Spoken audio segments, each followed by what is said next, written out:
Good afternoon. I'm Nan Whaley, Mayor of the City of Dayton. We've gotten a couple of email requests to have a signed interpreter, so we're pleased to have that here. And we'll attempt to have a signed interpreter through these press conferences. You know, as they happen so quickly, it's just sometimes a challenge for us. We're trying to work that as quickly as possible. To my right is City Manager Shelley Dickstein, and to my left is the County Coroner, Dr. Harshbarger, as well as Police Chief Beal. Today, we're going to get a statement from both Dr. Harshbarger and Chief and take a limited number of questions this afternoon.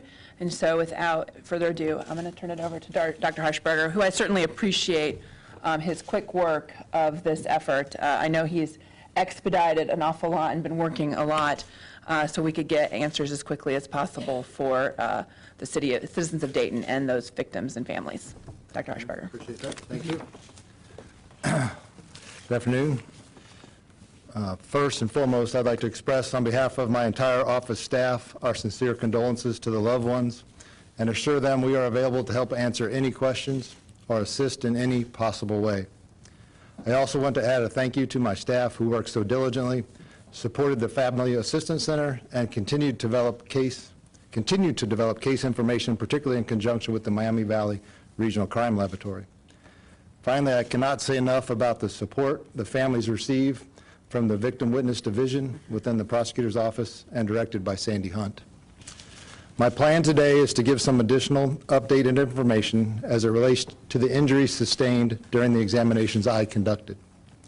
It is my hope that the media will respect the families and understand some of the loved ones have expressed great pain by having to endure the reporting on specific details as it is related to their family member. Out of respect for the family members, I will be giving only a general statement and respond to a few questions as I am able to at this time in the investigation process. Each cause of death statement has been previously released. Of the 9 victims, after evaluation of the scene and timelines, it is my opinion the assailant's weapon has been confirmed through comparisons to recovered projectiles or projectile fragments and demonstrated lethal wounds for all victims who by circumstance were potentially at risk for sustaining additional injury during the forced police or law enforcement response. Other fragments within various injuries are not comparable scientifically, or the police weapon, the .223 caliber, has been excluded as the source. However, one individual during the process did sustain additional subsequent gunshot wounds during the forced police law enforcement response, which, when considered in isolation, which of course is not what occurred, would also have been lethal under the circumstances. A second person sustained a superficial, non-lethal wound. As for the assailant, he sustained multiple gunshot wounds of his torso and upper and lower extremities. The wounds were sustained above and to the side of the body armor plates. A pipe device was found in his pocket with an attached clear plastic baggie that has been determined to contain cocaine, and the assailant's cavity blood sample was found to contain cocaine, alprazolam, and ethanol. With that, I will turn it over to the Chief. Thank you, Dr. Harshbarger. The mass shooting that occurred on August 4th is a tragedy in every sense of the word for the shooting victims, their families, and the community. 9 people were killed, dozens injured, and hundreds more have to deal with what they saw and experienced in those chaotic and horrifying 30 seconds. In addition to the remarkable actions and courage of those first few officers, the overall response included additional officers immediately rendering first aid, applying tourniquets, performing CPR on people with traumatic gunshot injuries, as well as officers putting the badly wounded in their vehicles and transporting them to hospitals. Citizens also rendered first aid and helped in any way they could until trained paramedics and firefighter personnel could respond to the scene. Fortunately, all injured citizens who were hospitalized survived their injuries. Our intent in responding to this rapidly emerging crisis was to try to help the many innocent citizens in the Oregon District by immediately stopping the killing.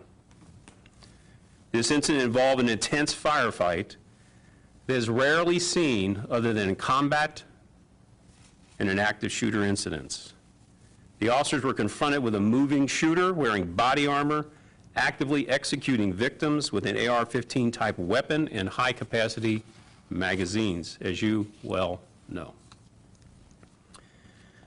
Depending on this position of the police officers, the moving assailant, fleeing victims, and the dynamics of the physical environment itself, all over a very short period of time, there is a danger in shooting and there is a danger in not shooting. Both decisions can result in adverse outcomes, and that is true in this incident. However, the substantial danger in not shooting and not immediately stopping the assailant would have, without question, resulted in exponentially more fatalities. It is a dynamic and chaotic environment that did not allow for perfection in execution of the tactical response, even if there is such a thing. Although it weighs heavily on us that some of our rounds caused additional wounding, we are comforted by the coroner's finding that no rounds fired by officers resulted in death of any innocent citizens. Earlier today, Dr. Harshberger and I spoke with immediate family members of those deceased victims who were also injured by police gunfire to explain the injuries incurred.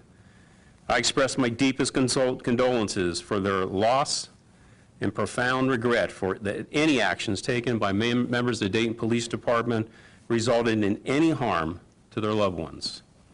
I emphasize that our collective efforts were intended to save lives and prevent harm to innocent persons. Okay, questions?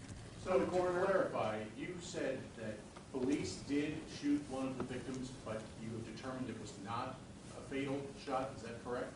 In isolate? I think it's a little more complicated than that. In isolation, which is obviously what did not happen, both wounds in one victim would have been lethal. I believe by positioning, by pathway, by evaluating the scene, the video evidence, the first round was the lethal round was the shooter's or assailant's weapon, which has been scientifically confirmed to be from his weapon. So the lethal process had started, bleeding had started. She was, by positioning, likely on the ground as the police responded and received an additional wound that caused injury. And that person just was shot twice? She was shot more than twice, but if you're referring to law enforcement, yes. I'm sorry.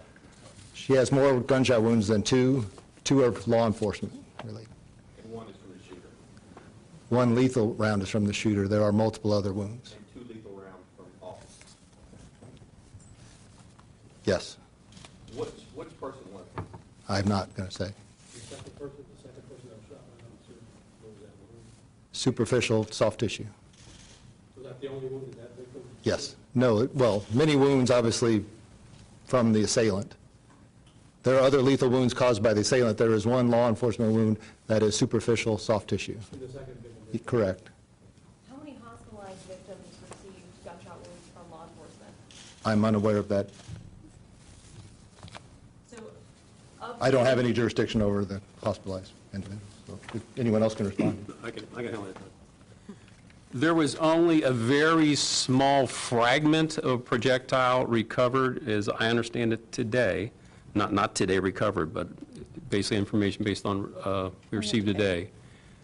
That was recovered from all the 17. So a very small fragment of a projectile that is not possible for analysis to identify for one person. Now, we're still asking for medical records, and we'll still pursue that to see if it's at all possible to determine whether police response caused any injuries. We just won't know till we are able to get medical records. But the physical evidence, projectile evidence that's available, a single fragment from one individual is inconclusive because we cannot determine its origin. So a total of 2 people hit by police gunfire as we understand it now? That is correct. That is They correct. passed away. Yes, correct. Doctor, can you talk about the toxic? Don't commingle injured in the hospital.